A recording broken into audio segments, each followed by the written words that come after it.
And until we get that sorted, I don't want anything else. Like, I don't want a new winger. I don't want a new defender. Like, I want a number 6. I know Zubimendi could have happened, but it didn't, sadly. But I think Liverpool are the only team in the top 5 leagues at the minute that haven't signed anyone, which, again, don't know what our backroom staff are doing. Personally, I think they're all on holiday waiting for next year. Can't you? But look, it's. I think all we've had's a free transfer. No, but the only thing, and a couple of reserve goalies. Well, no, it's the thing that everyone has said at the football club is, look, Arne Slot wanted to assess his squad first. That was 2 months ago, and we're still waiting for something. Like, look, if I was to put money on it right now, I do think Liverpool will make a signing, if that was any positive for anyone else. But I think when you do look at our squads, we don't need a bulk.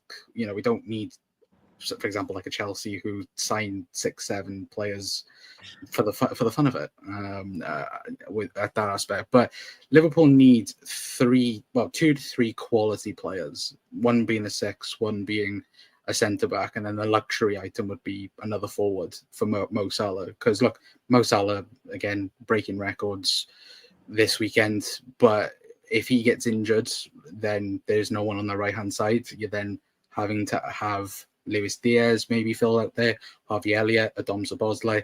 It's not ideal for Liverpool to do that, but if we can get that cover, then that would be like a perfect window. But we've got 12 days left, 13 days left the window, so we're leaving it pretty thin at the minute to get people in the door. Yeah, just 25 mil. I was just going to ask a quick question. So I'm under the opinion at City that the reason why we're not making sort of too many signings this season is because we're saving up a bulk of cash for next season. Because obviously, for us next season, you know, we're going to have to start looking at phasing out John Stones, probably Kevin De Bruyne as well. Kyle Walker's another one, and potentially even Bernardo Silva. So I think this year for us is more about saving money to spend next year. Do you think that Liverpool potentially are in the same position with maybe looking to sort of save a bit of cash this season to find a replacement for Salah next season? Could be. I think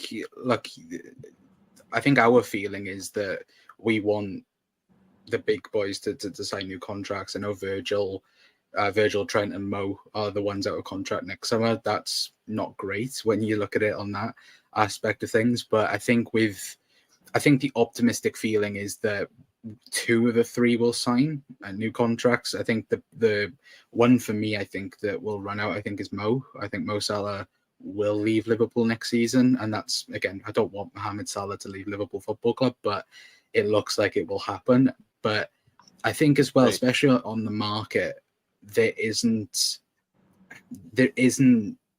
quality, I think, on the market right now. I think when you do look at it, I think for both City and Liverpool, like, look, we've pushed each other that high up in the Premier League. Like, we've created, again, this barrier that you have to win nearly every game in the second half of the season. And I think when you do look at both teams, I think Liverpool, like for us, like I keep mentioning, the 6 is the obvious one to sign. I think with City, when you look at City squad, what does City need? A backup striker for Erling Haaland, and that's about backup. It. Yeah, it's the Rodri backup. It literally just is the Rodri backup. Hmm. You don't need a new right back because you have Rico Lewis. Yeah. No, we don't need a right back, but that kid is great. I think that the overall kind of feeling around the club is that next season's going to be a big one for us. Especially,